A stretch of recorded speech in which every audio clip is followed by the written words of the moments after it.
BRS senior నేత నర్సంపేట మాజీ MLA Peddi Sudarshan Reddy తీవ్ర అస్వస్థతకు గురైన తర్వాత నల్లబెల్లి గ్రామంలో అలాగే నల్లబెల్లి మండల కేంద్రంలో కూడా చాలా ఇబ్బందికర వాతావరణంగా ఫీల్ అవుతున్నారు. ఎందుకంటే అన్న మాతో ఉన్నంత వరకు మాకు ఎదురులే అన్నటువంటి ఒక కాన్సెప్ట్తో వాళ్ళు ఉండేది. కానీ అస్వస్థతకు గురైన తర్వాత వీళ్ళంత తొందరగా తిరిగి కోలుకొని రావాలన్నట్టు ఒక ఆశాభావాన్ని అయితే వ్యక్తం చేస్తున్నారు.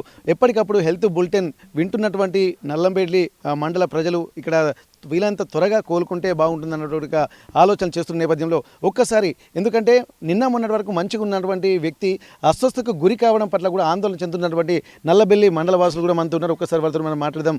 ఎక్కడ చూసినా కానీ ఇక్కడ ఈ మనకు ప్రజల మనిషిగా ఉండేటువంటి పెద్ద అన్న తొందరగా కోలుకొని వస్తే మాకు అంతకు మించినటువంటి సంతోషం మాకు ఏది లేదన్నటువంటి ఆలోచనలు కూడా చేస్తున్న నేపథ్యంలో నల్లబెల్లి సర్పంచ్ గారు మనతో ఉన్నారు. ఒక్కసారి సార్, ఇప్పటివరకు పెద్ది సుదర్శన్ రెడ్డి అంటే ఒక ప్రజల మనిషిగానే అందరూ చూస్తున్నారు, ఒక ఉద్యమ నాయకుడిగా చూస్తున్నారు, ఒక లీడర్గా కూడా మేము చూడట్లేదని చెప్పి చాలామంది చెప్తున్నారు. ఇది ప్రజల మనిషి కాబట్టి మరి అట్లాంటి ప్రజల్లో ఉండాల్సినటువంటి వ్యక్తి ఇప్పుడు ప్రస్తుతానికి ఒక తీవ్ర అనారోగ్యంతో ఆసుపత్రిలో చికిత్స పొందుతున్నారు. త్వరగా కోలుకోవాలి రావాలని చెప్పి అందరూ చెప్తున్నారు. అసలు ఇప్పుడు అన్న పరిస్థితి మీకు ఉన్నటువంటి అప్డేట్స్ ఏముంది?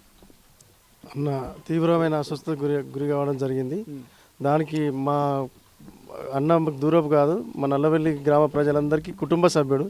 మాతోటి మా ఇంట్లో మనిషి అయితే ఎలా ఉంటాడో మాకు అన్న అలాగే ఉండేది. మాకు తీరని లోటు ఇది. మా సుధన్న ఇట్లా అస్వస్థతకు గురి కావడం మాత్రం మా గ్రామానికి మా మండలానికి చాలా తీరని లోటు. దీన్ని మేము మా కుటుంబ సభ్యుడు ఇబ్బందులు పడ్డా కూడా మేము ఇంతగానో ఇబ్బంది పడపోదాము. కానీ అన్నకు మాకు బాగా ఆత్మీయుడు. అన్నను అలా ఊహించుకోవడమే మా వల్ల కావట్లేదు. తెలంగాణ కోసం అన్న ఎంత కృషి చేసిండో, తెలంగాణ ఉద్యమంలో 20 ఏళ్ళు కష్టపడి 20 ఏళ్ళు ఎంతమంది కష్టపడి ఎన్ని కులాలను ఎన్ని సంఘాలను ఐక్యత చేసిండో అన్ని సంఘాలు అన్ని కులాలు కూడా ఇప్పుడు అన్న రావాలని కోరుకుంటున్నారు. అన్న మళ్ళీ ఆయుష్ పోసుకొని మా అందరు ఆయుష్ పోసుకొని అన్న మా ముందుకు వచ్చి మాకు ఇంకా అనేకమైన సేవలు చేయాలని అందరూ ఆశిస్తున్నారు. మన ప్రజలందరూ 10 రోజుల నుంచి ఏ పనులు చేయకుండా, అన్న హాస్పిటల్ ఉన్నప్పటి నుంచి ఏ పనులు చేయకుండా నిరంతరం అన్న విషయం తెలుసుకుంటూనే జీవనం సాగిస్తున్నాము. ఒక్కొక్కరైతే నిన్న కుండలపల్లిలో అన్న వీరాభిమాని, అన్నకట్ల కాగానే హఠాత్మరణం చెందిండు. అదేవిధంగా అందరం అదే రీతిలో ఉన్నాం. దయచేసి కోటి దేవుళ్ళను మేము మొక్కుకునేది ఏంటంటే మా సుధన్న మాకు మళ్ళీ తిరిగి రావాలనే ఆకాంక్షిస్తున్నాం. మా ప్రజలందరి విన్నపము, ప్రతి ఒక్క దేవుణ్ణి వేడుకుంటున్నాము. మా అన్న సురక్షితంగా రావాలని కోరుకుంటున్నాము. Thank you. ఇప్పుడు తెలంగాణ ఉద్యమంలో ఉన్నటువంటి నేపథ్యంలో ఇప్పటి వరకు ఏ నాయకుడు ఉమ్మడి వరంగల్ జిల్లాలో ఇంత డెడికేటివ్ లీడర్ ఎవరు లేరన్న విషయాలు కూడా చెప్తున్నారు. మరి ఉద్యమంలో మిమ్మల్ని ఎట్లా ఉద్యుక్తులను చేశాడన్న? ప్రతి సంఘాన్ని ప్రతి కులాన్ని స్నేహపూర్వకంగా స్నేహభావంతో అందరినీ మమేకం చేసి, అన్ని సంఘాలను మమేకం చేసి ఉద్యమంలో అయితే ఏ విధంగా పాల్గొని తెలంగాణ ఉద్యమంలో కీలక పాత్ర పోషించాడు. అదేవిధంగా కీలక పాత్ర పోషించడంలో అన్న చాలా ముందుండేవాడు. కేసీఆర్ తర్వాత ప్రతి కీలక పాత్రలో ముందున్న వ్యక్తి. యావత్ తెలంగాణలో ఏడ సభ పెట్టాలన్నా ఏడ చేయాలన్నా కూడా అన్న గైడ్లైన్స్ లేని ఏ సభ సక్సెస్ కాలేదు. అంత కీలక పాత్ర పోషించిన అన్న ఈరోజు మాకు ఈ స్థితిలో ఉండడం మేము జీర్ణించుకోలేకపోతున్నాం. ఉమ్మడి వరంగల్ జిల్లాలో చూసినట్టయితే ఇప్పుడు తెలంగాణ మీరు చెప్తున్నారు, ఏ సభ పెట్టాలన్నా 25 లక్షల మంది ఉండని 10 లక్షల మంది ఉండని ఎంత సభ పెట్టాలన్నా పెద్ది సుదర్శన్ రెడ్డి అన్న కీలక పాత్ర ఉండేది. ఒక ఇన్ఛార్జ్గానే వివరించేది. మన సింహగర్జన లాంటి ఇక్కడ ఎటువంటి పెద్ద పెద్ద సభలలో కూడా అన్న పాత్ర మరవలేదని చెప్పి అంటున్నారు. మరి ఇప్పుడు చూసినట్టయితే మళ్ళీ తెలంగాణ రాష్ట్రం కూడా మళ్ళీ రీడెవలప్మెంట్ కావాలని ఆకాంక్ష వెలిబుస్తున్న నేపథ్యంలో పెద్ది సుదర్శన్ రెడ్డి ఆలోచనలు కూడా చాలా కీలకంగా చెప్పుకోవచ్చు. మరి ఇప్పుడు ప్రస్తుతం అన్నకు ఉన్నటువంటి సమాచారం ప్రకారము ఇప్పుడు మీకు గ్రామాల్లో ఉన్నటువంటి పరిస్థితులు ఎట్లా ఉండబోతుంది మీరు సర్పంచ్గా కాబట్టి? ప్రతి ఒక్క కుటుంబం నుంచి వెళ్ళి ఒక తీరని లోటు ఇది.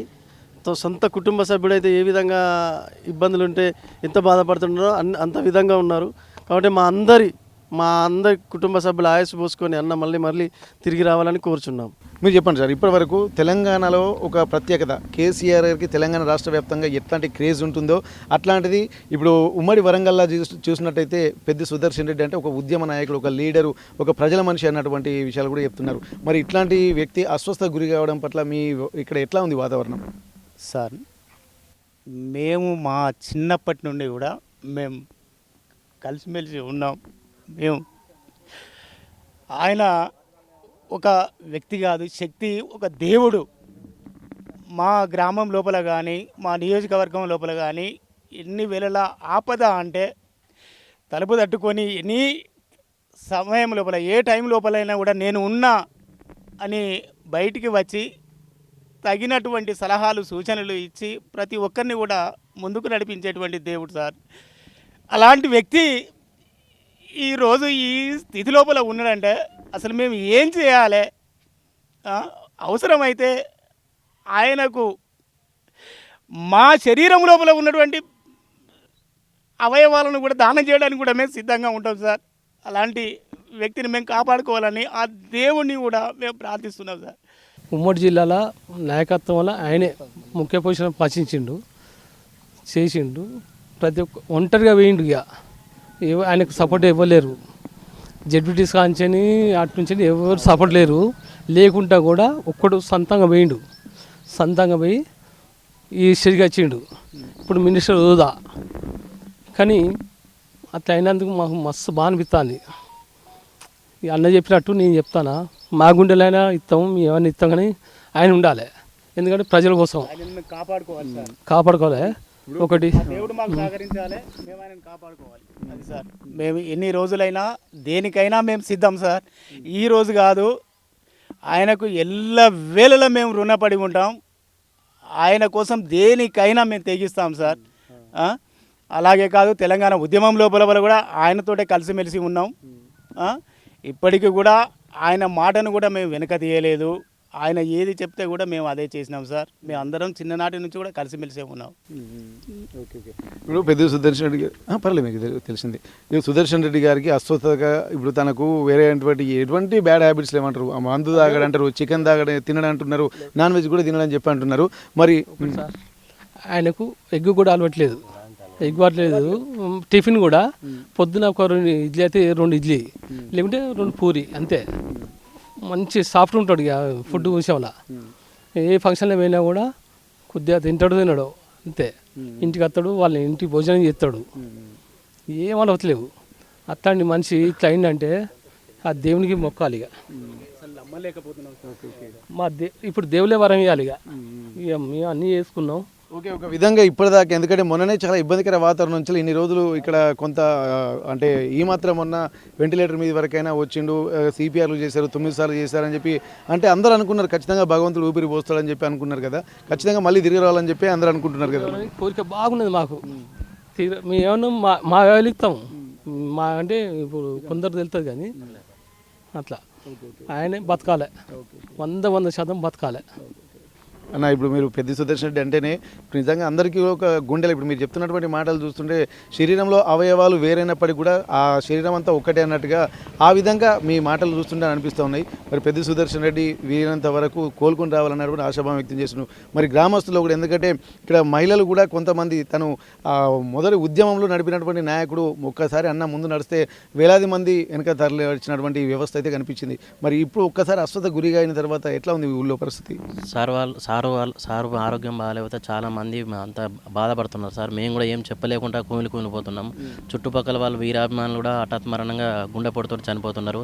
చాలామంది అన్ని కులాల వాళ్ళు టెంపుల్లో పూజలు చేస్తున్నారు, మసీదులలో నమాజులు చేసి బాగుపడాలని కోరుకుంటున్నారు సార్. మేము లోకల్లో ఉండే వాళ్ళం, మేము ఏం సాధించలేకపోతున్నాం. కాకపోతే సారు ఇక్కడ చిన్న వయసు నుంచి చాలా కష్టపడి చాలా ఎదుగుదల చాలా ఎదిగి మంచి చాలా ఉన్నత స్థాయి వరకు ఎదిగిండు. మేమున్నా కూడా ఒకరే ఉంటాము. కాకపోతే సార్ లాంటి వాళ్ళు బ్రతుకుతే సార్ కింద చాలామంది బ్రతికిస్తాడు.